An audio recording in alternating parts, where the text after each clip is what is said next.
this card, this has been 10 years in the making, they say. Have you been on board for all 10 of those years? I've been on board at NVIDIA for about 15 years. Yeah, way back in ye old 2008, what were you thinking when that ray tracing was announced as the actual goal? Like, where do you even start? Well, you start with understanding what is the approximation. How do you begin with the mathematics of ray tracing? And I think it takes years to really understand how do you take something that's like simulate all the photons in the world and then find a way to simplify that so that you can build an algorithm that shows great looking images. So just like everything else we do at NVIDIA, it's all science-based and a deep, deep appreciation for what is the algorithm that we're trying to model and then how can we turn that into silicon. It's pretty awesome. Now, 10 years on the other side, you've actually got the finished card, not just in your hands, it's in PCs all around the room around us. It's pretty exciting. What's that feeling like? I can say that all of our engineers right now are very proud.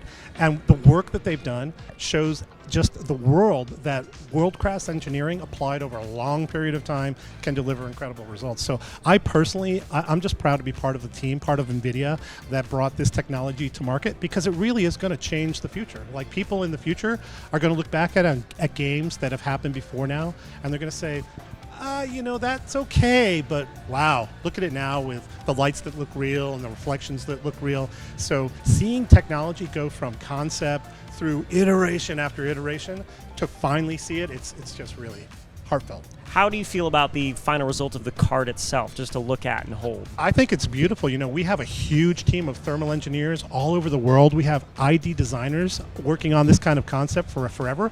But we've always wanted to do a dual axial fan because the dual axial fan can actually give you more performance at lower acoustics. But getting a dual axial to look good is really quite difficult. But I gotta say, our thermal team, our ID team, our mechanical team, our board team, they've just broken all the rules. We've built the largest vapor chamber for a graphics card ever. It's a full-length vapor chamber. It evacuates all the heat. It's just a delightful design, and it's super quiet. I'm really proud of the work they've done. So today is the 20th when it was announced, I think intentionally, and 1 month from now, on the 20th of September, people are going to actually be able to have these in their rigs and start playing. What do you think their reaction is going to be? Well, I think they're going to love it because we've taken performance from really great with Pascal, and somehow we've managed to go far beyond that. And not only that, we've built a thermal design that has incredible acoustics, incredible power capability, and the chip is an overclocking monster. So I think I've said this many times in the past. A lot of gamers love to tweak and overclock, but it's hard to build chips that do that really well. We've really exceeded with Turing. That chip you can take and you can push it to the absolute limit. So I'm pretty excited. And the truth is we've been working with partners for a very long time, and they're going to be ready to go on September 20th. So it's not just the Founders Edition. It's going to be all of our partners at retail available on the 20th. That's great because we're getting questions from the stream, and we've actually compiled a few of them, and you're answering Let's do it as we go. But I have a few questions from you from our viewers. One of them is, how does all this translate to playing older games with a 2080? Well, of course, if you don't take advantage of the tensor cores or the DLL structure, effectively you're going to be playing only on the floating point part of the chip. Now, the floating part of the chip is faster as well. So good news here, older games are going to get faster even if they don't use the new hardware. So you'll see more data as the reviews come out, as they do performance testing, but I think you're going to see a very nice bump on traditional games.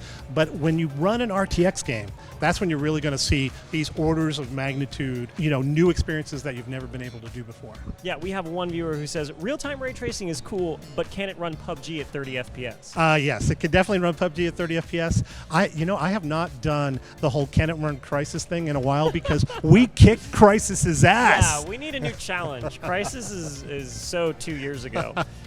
We also have a viewer asking us, when are games going to use ray tracing? Well, we gave a whole list of games tonight about the ones that are using it. We're working with key developers, but some of these are huge titles like Battlefield 5 and Metro, so it's going to be very, very soon. As soon as we deploy infrastructure, as soon as we build out the chips and the cards, that's when games come. What I'm curious about with this card and the ray tracing technology, NVIDIA and game developers have had so many tips and tricks to kind of work around not being able to accurately simulate light, right. HBO Plus, that sort of thing. What does that mean for video performance when those things are off but ray tracing is on? Yeah, it's true. So over time, you're going to see content that just sort of stops focusing on all these funny tricks that they've had to use in the past, and they're going to start optimizing for ray tracing. It's because ray tracing can give you better images at lower production costs. And that will allow people to do better games, more levels, bigger levels. So it's, like everything we do at NVIDIA, this is a long-term thing. And it's going to take time for gamers and games to kind of learn how to develop content for ray tracing, and it's going to change everything. So you are now, basically your big announcement is done here at Gamescom. What's your plan for the rest of your time here? Well, we have a ton of press here. So after we do the big launch for the people and everybody gets to understand the product, we have to train and help people understand the technology. And Jensen did a great job of teeing it up and helping people understand the big picture, but there's a lot of detail behind that to really help people appreciate how this thing works. And we're going to take care of that the rest of this week while we're in Cologne.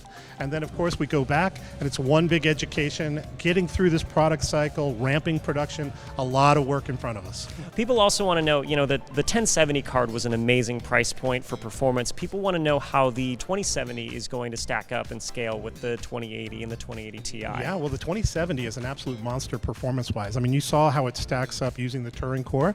It is very high performance. It is very high, great performance on RTX type applications. So 2070 is going to be another one of those like perfect price point, perfect GPUs. It's going to be huge volume.